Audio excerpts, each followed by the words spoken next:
একটা গল্প বলেই শেষ করবো। আমি এই গল্পটা সব জায়গায় বলি এবং আমি বিলিভ করি যে প্রত্যেকটা মানুষ নিজের জীবন পরিবর্তনের জন্য এই গল্পটা সবার জানা উচিত এবং এই শব্দটাতে বিলিভ করা উচিত।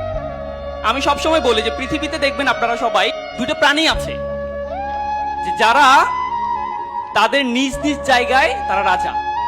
যেমন আমরা ঈগলের নাম শুনছি, eagle is the king of bird kingdom, তাই না? ঈগল যখন আকাশে উড়ে তখন বাকি সবাই কিন্তু তার নিচে থাকে এবং সে সবসময় বিলিভ করে যে I am the king of the bird kingdom. Eagle একবার কি করছিল, ডিম পাড়ছিল। তো ডিমটা পরে ওই যে মুরগি যেখানে হয় সে জায়গায় ডিমটা পড়ছিল। তো এই ডিম থেকে যে বাচ্চা বের হয়েছে এটা কার বাচ্চা? বাচ্চাটা কার? কিন্তু আছে কাদের সাথে?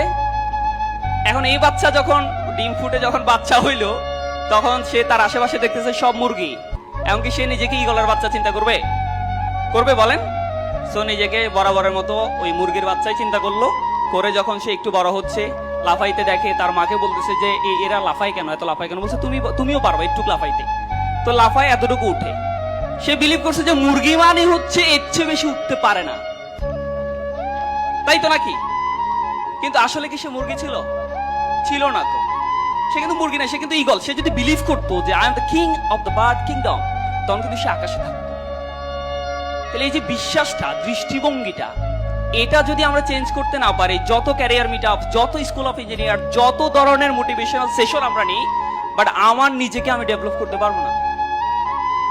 এই জন্য আমাকে we have to change our attitude.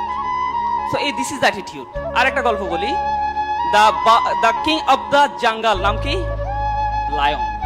Lion দেখবেন সবসময়, বাঘ কিন্তু লায়নের চেয়ে অনেক হিংস্র, হাতি কিন্তু অনেক বড় লায়নের চেয়ে, কিন্তু এই লায়নকে সবাই দেখলে কি করে? পালিয়ে যায়।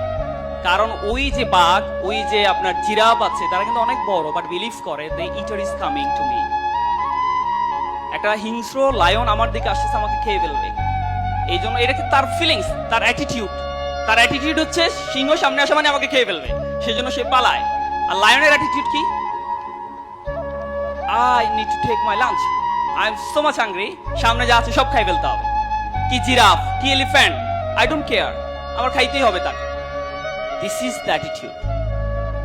আমরা যদি আমাদের অ্যাটিটিউড চেঞ্জ করতে পারি, আমরা যদি একটু, এই অ্যাটিটিউড চেঞ্জ হলে কনফিডেন্ট বাড়বে। আপনি যত জিরো পান আর কনফিডেন্ট হাই বলেন, এগুলো দিয়ে লাভ নাই আসলে। সো আমরা আমাদের জীবনকে চেঞ্জ করার জন্য, সুখ আনন্দ ফিল করার জন্য, একটু খুশি থাকার জন্য, হার্ট স্ট্রোক, ব্রেইন স্ট্রোক, যত ধরনের হৃদরোগ আছে এগুলো থেকে বাঁচার জন্য অ্যাটিটিউড ঠিক করতে হবে। দৃষ্টিভঙ্গি ঠিক হয়ে যাবে। আপনি ইঞ্জিনিয়ার, এমনি আপনার সমাজে দেখবেন, আমাদের সমাজ এখনো এত বেশি চেঞ্জ হয় না যে ইঞ্জিনিয়ার দেখলে এলাকার সবচেয়ে সুন্দরী মেয়েটাকে বিয়ে দিবে না। এখানে আপুরও আছেন। আমাদের সোসাইটিতে এখনো কিন্তু এই বিলিফটা আছে যে মেয়েকে যখন বিয়ে দিতে চায় কি খুঁজে বলেন? ছেলেটা কি হওয়া দরকার? হয় ডাক্তার, না হয় ইঞ্জিনিয়ার। আমরা আছি না তালিকায়? যদি আমি বিয়ে করে ফেলছি আসলে, ঠিক আছে না? তো আমাদের কিন্তু সোসাইটিতে এখনো ভ্যালুসটা অনেক বেশি। তাহলে আমি কেন এত বেশি হতাশ হব আমার জীবন নিয়ে, আমার লাইফ নিয়ে?